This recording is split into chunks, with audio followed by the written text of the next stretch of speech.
Welcome back to my channel. ಎಲ್ಲರೂ ಹೇಗಿದ್ದೀರಾ? ನೀವೆಲ್ಲ ಚೆನ್ನಾಗಿದ್ದೀರಾ ಅಂತ ಅನ್ಕೋತೇನೆ. ಸೊ ಇವತ್ತು ಸ್ಪೆಷಲ್ ಆದ ವಿಡಿಯೋ, ತುಂಬ ಖುಷಿಯಾಗಿದ್ದಕ್ಕೆ ನಿಮ್ಮೊಟ್ಟಿಗೆ ಶೇರ್ ಮಾಡೋಣ ಅಂತ. ಏನಪ್ಪ ಅಂದರೆ, ಫಸ್ಟ್ ಟೈಮ್ ನಾನೊಂದು ವಿಡಿಯೋ ಹಾಕಿದ್ದೆ ಡಾಲಿ ಬ್ಲಾಗರ್ ಅಂತ. ಅವ್ರ ಬಗ್ಗೆ, ಒಬ್ಬರು ಯೂಟ್ಯೂಬರ್ ಹೆಣ್ಮಗಳ ಬಗ್ಗೆ. ಅವರಮ್ಮ ತುಂಬ ಹುಷಾರು ತಪ್ಪಿಬಿಟ್ಟಿದ್ರು, ಆಕ್ಸಿಜನ್ನಲ್ಲಿದ್ದರು. ತುಂಬ ಟೆನ್ಷನ್ ಆಗಿಬಿಟ್ಟಿತ್ತು ಪಾಪ. ಆ ಹೆಣ್ಮಗಳಿಗೆ ತಂದೆ ಕೂಡ ಇಲ್ಲ. ಅವರ ಯೂಟ್ಯೂಬ್ ಇನ್ಕಮಿಂದ ತಾಯಿ ಮಗಳು ಜೀವನ ಮಾಡೋದು. ಸೊ ಅವರ ಹಣ ಎಲ್ಲ, ಕೂಡಿಟ್ಟ ಹಣ ಎಲ್ಲ ಖಾಲಿಯಾಗಿ ಅವರೇ ಅವರ ಚಾನಲಲ್ಲಿ ವಿಡಿಯೋ ಹಾಕಿದ್ರು, ಯಾರಾದರೂ ಸಹಾಯ ಮಾಡೋದಿದ್ದರೆ ಸಹಾಯ ಮಾಡಿ ಅಂತ. ವಿಡಿಯೋ ನೋಡಿದ ಮೇಲೆ ನನಗೆ ತುಂಬ ಮನಸ್ಸಿಗೆ ಬೇಜಾರಾಗಿ ಬಿಡ್ತು. ಯಾಕಂದರೆ ಡಾಲಿ ಬ್ಲಾಗರ್ ಅವರ ವಿಡಿಯೋ ಇದೆ ಅಲ್ವಾ, ಸಂಧ್ಯಾ ಅವರ ವಿಡಿಯೋ ಇದೆ ಅಲ್ವಾ, ನಾನು ಸ್ಟಾರ್ಟಿಂಗಿಂದ ನೋಡ್ತಿದ್ದೇನೆ. ಅವರ ಫುಲ್ ಲೈಫನ್ನು ಅವರು ತೋರಿಸ್ತಾರೆ. ಅವರ ಅಮ್ಮ ಮಧ್ಯೆ ಮಧ್ಯೆ ಅಡ್ಮಿಟ್ ಆಗೋದು, ಬರೋದು, ತುಂಬ ವೀಸಿಂಗ್ ಎಲ್ಲನೂ ಕೂಡ. ಸೊ ನನಗೆ ತುಂಬ ಬೇಸರ ಇತ್ತು. ಅಮ್ಮ ಬೇಕೇ ಬೇಕಲ್ಲ, ಯಾರಿಗಾದರೂ ಕೂಡ ಅಮ್ಮ ಬೇಕೇ ಬೇಕಲ್ವ. ಸೊ ತುಂಬ ದುಃಖ ಪಟ್ಬಿಟ್ಟು ನಾನು ಒಂದು ವಿಡಿಯೋ ಹಾಕಿದೆ. ನಾನು ಅಂದ್ಕೊಂಡಕ್ಕಿಂತ ಜಾಸ್ತಿ ಜನ ನೋಡಿದರು, ತುಂಬಾ ವ್ಯೂಸ್ ಬಂತು. ಆ್ಯಕ್ಚುಲಿ ನಾನು ಅಂದ್ಕೊಂಡೆ ಒಂದು 100-200 ಜನ ನೋಡಿದರೂ ಕೂಡ ಅದರಲ್ಲೊಂದು 10 ಮಂದಿ ಹೆಲ್ಪ್ ಮಾಡಿದರೂ ಕೂಡ ನನ್ನ ಕಡೆಯಿಂದ ಅಳಿಲು ಸೇವೆ ಅಂತ ಆಯಿತಾ. ಯಾಕಂದರೆ ನನಗೆ ತುಂಬ ಹಣ ಇದ್ದರೆ ನಾನು ಕೊಟ್ಬಿಡ್ತಿದ್ದೆ, ಆಗಲ್ಲ ಅಂತ ಹೇಳಿಬಿಟ್ಟು ವಿಡಿಯೋ ಹಾಕಿದ್ದು. ಆದರೆ ನಾನು ಅಂದ್ಕೊಂಡಕ್ಕಿಂತ ತುಂಬ ವ್ಯೂಸ್ ಬಂದುಬಿಡ್ತು. 6.3K ಅಷ್ಟು ವ್ಯೂಸ್ ಬಂತು. ತುಂಬ ಜನ ಹೆಲ್ಪ್ ಮಾಡ್ತಾರಂತ ಗೊತ್ತಾಯಿತು. ಹೆಲ್ಪ್ ಹೇಗೂ ಮಾಡಿರ್ತಾರೆ, ಅವರಿಗೆ ಹಣ ಕೊಟ್ಟಿರ್ತಾರೆ. ಆದರೆ ದುರದೃಷ್ಟವಶಾತ್ ನನಗೆ ನನ್ನ ಒಂದು ಸಣ್ಣ ಮಿಸ್ಟೇಕಿಂದ ಆ ವಿಡಿಯೋ ಯೂಟ್ಯೂಬ್ ಡಿಲೀಟ್ ಮಾಡಿಬಿಟ್ಟಿತ್ತು. ತುಂಬ ಬೇಸರ ಆಯಿತು ನನಗೆ. ಈ ಮೇಲೆ ಕಾಣಿಸ್ತಿದೆ ಅಲ್ವಾ, ಇದೇ ವಿಡಿಯೋ ನೋಡಿ, ಬ್ಲ್ಯಾಂಕ್ ಆಗಿದೆಯಲ್ಲ, ಯೂಟ್ಯೂಬ್ ಡಿಲೀಟ್ ಮಾಡಿದೆ. 6.3K ವ್ಯೂಸ್ ಬಂದಿದೆ ನೋಡಿ. ಇದೇ ನಾನು ಡಾಲಿ ವ್ಲಾಗರ್ ಬಗ್ಗೆ ಹೆಲ್ಪ್ ಕೇಳಿ ಮಾಡಿದ್ದು, ದಯವಿಟ್ಟು ಸಹಾಯ ಮಾಡಿ ಅಂತ. ಅದನ್ನೇ ಯೂಟ್ಯೂಬ್ ಡಿಲೀಟ್ ಮಾಡಿಬಿಟ್ಟಿದೆ. ನಾನು ಆ್ಯಕ್ಚುಲಿ ಮಿಸ್ಟೇಕ್ ಅಂತ ನನ್ನ ಫೋನ್ ನಂಬರ್ ಆಗಲಿ ಅಥವಾ ನನಗೆ ಹಣ ಬರುವಂಗೆ ನಾನೇನೂ ಮಾಡಲಿಲ್ಲ. ಅದರಲ್ಲಿ ಡಿಟೇಲಾಗಿ ಹೇಳಿದ್ದೆ. ಅಲ್ಲಿರೋ ಕಾಂಟ್ಯಾಕ್ಟ್ ನಂಬರ್ ಸಂಧ್ಯಾ ಅವರೇ ಕೊಟ್ಟಿದ್ದು, ಮತ್ತು ಬ್ಯಾಂಕ್ ಡೀಟೇಲ್ಸು ಎಲ್ಲನೂ ಕೂಡ ಅವರದ್ದೇ ಇತ್ತು. ನನ್ನ ಪರ್ಸ್ನಲ್ ನಂಬರ್ ಯಾವುದೂ ಕೂಡ ಇರಲಿಲ್ಲ. ನಾನೊಂದು ಹೆಲ್ಪ್ ಆಗುತ್ತೆ ಅನ್ನೋದಕ್ಕೋಸ್ಕರ ನಾನು ವಿಡಿಯೋ ಮಾಡಿದ್ದು. ಆ್ಯಸ್ ಎ ಯೂಟ್ಯೂಬರ್ ಆಗಿ ಒಬ್ಬರು ಯೂಟ್ಯೂಬರಿಗೆ ತೊಂದರೆ ಬರುವಾಗ, ಅದರಲ್ಲೂ ಒಂದು ಹೆಣ್ಣು ಮಗಳಿಗೆ, ಅದರಲ್ಲೂ ತಾಯಿಯ ಬಗ್ಗೆ ದುಃಖ ಆಗುತ್ತಲ್ವ ಎಷ್ಟಂದರೂ, ಅದಕ್ಕೋಸ್ಕರ ನಾನು ಮಾಡಿದ್ದು. ಆದರೆ ಯೂಟ್ಯೂಬೇ ಅದನ್ನು ಡಿಲೀಟ್ ಮಾಡಿಬಿಟ್ಟಿತ್ತು. ಹಾಗೆ ಅದಕ್ಕೆ ಕಾರಣ ಉಂಟು, ಇನ್ನು ನಾನು ನೆಕ್ಸ್ಟ್ ಹೇಳ್ತೇನೆ. ಹಾಗೆ ನನ್ನ ತಪ್ಪಿಂದ ಅಂದರೆ ಒಂದು ಸಣ್ಣ ಮಿಸ್ಟೇಕ್ ಅಷ್ಟೇ.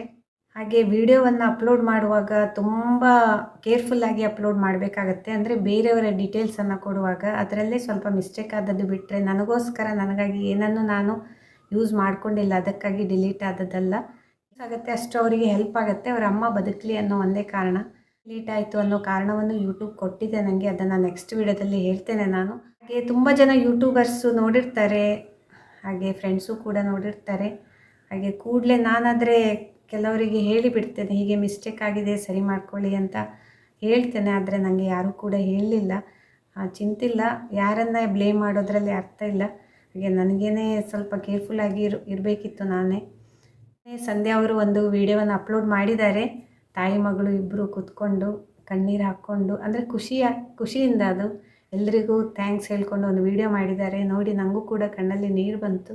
ಇಲ್ಲಿ ಅವರ ಅಮ್ಮ ಬದುಕಿದ್ರಲ್ಲ, ಅಮ್ಮ ಮಗಳು ಚೆನ್ನಾಗಿರಲಿ ಕೊನೆವರೆಗೆ ಅಂತ. ಹಾಗೆ ಖುಷಿಯಾಯಿತು ನನಗೆ, ಬದುಕಿದ್ರಲ್ಲ ಅಂತ.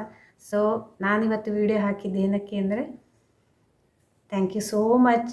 ಯಾರೆಲ್ಲ ಅವರಿಗೆ ಹೆಲ್ಪ್ ಮಾಡಿದ್ದೀರಾ, ನನ್ನ ಕಡೆಯಿಂದ ನನ್ನ ವ್ಯೂವರ್ಸ್ ಯಾರೆಲ್ಲ ಅವರಿಗೆ ಹೆಲ್ಪ್ ಮಾಡಿದ್ದೀರಾ, ಮಾಡಿರ್ತೀರಾ ಗೊತ್ತಿದೆ ನನಗೆ. 6.3K ಅಂದರೆ 6300 ಸಮಥಿಂಗ್ ವ್ಯೂಸ್ ಬಂದಿದೆ. ಅಷ್ಟು ಜನ ನೋಡಿದ್ದಾರೆ. ಅದರಲ್ಲಿ ಕಾಲು ಭಾಗ ಜನರಾದರೂ ಖಂಡಿತ ಹೆಲ್ಪ್ ಮಾಡಿರ್ತಾರೆ ಅನ್ನೋ ನಂಬಿಕೆ ಉಂಟು ನನಗೆ. ಅವರ ವಿಡಿಯೋದಲ್ಲಿ ಅವರು ಕೆಲವರಿಗೆ ಯೂಟ್ಯೂಬರ್ಸಿಗೆ ಥ್ಯಾಂಕ್ಸ್ ಹೇಳಿದ್ದಾರೆ. ಹಾಗೆ ಮೋಸ್ಟ್ಲಿ ಸಂಧ್ಯಾ ಅವರು ನನ್ನ ವಿಡಿಯೋ ನೋಡಿಲ್ಲ, ಯಾಕಂದರೆ ನಾನು ಅವರು ವಿಡಿಯೋ ಮಾಡಿ ಹೆಲ್ಪ್ ಕೇಳಿ ವಿಡಿಯೋ ಮಾಡಿದ ಮರುದಿನವೇ ಮಧ್ಯಾಹ್ನ ಹಾಕಿದ್ದೇನೆ. ಕೆಲವರ ಯೂಟ್ಯೂಬರ್ಸ್ ಹೆಸರು ಹೇಳಿದರು, ದೊಡ್ಡ ದೊಡ್ಡ ಯೂಟ್ಯೂಬರ್ಸು, ಅವರು ಕೂಡ ಅವರಿಗೆ ಹೇಳಿದ್ದಾರೆ. ಆದರೆ ನಾನು ಸಣ್ಣ ಯೂಟ್ಯೂಬರ್, ಅವರಿಗೆ ಪರಿಚಯ ಕೂಡ ಇಲ್ಲ ಸಂಧ್ಯಾ ಅವರಿಗೆ. ಹಾಗೆ ನನ್ನ ಹೆಸರು ಬರಲಿಲ್ಲ. ಮೋಸ್ಟ್ಲಿ ಅವರು ನೋಡಿರಲಿಕ್ಕಿಲ್ಲ, ಅಥವಾ ಅವರ ಅಮ್ಮ ಚೇತರಿಸ್ಕೊಂಡು ನೋಡುವ ಟೈಮಿಗೆ ನನ್ನ ವಿಡಿಯೋ ಡಿಲೀಟ್ ಆಗಿ ಹೋಗಿದೆ ಅಲ್ವಾ, ಯೂಟ್ಯೂಬ್ ಡಿಲೀಟ್ ಮಾಡಿದೆ.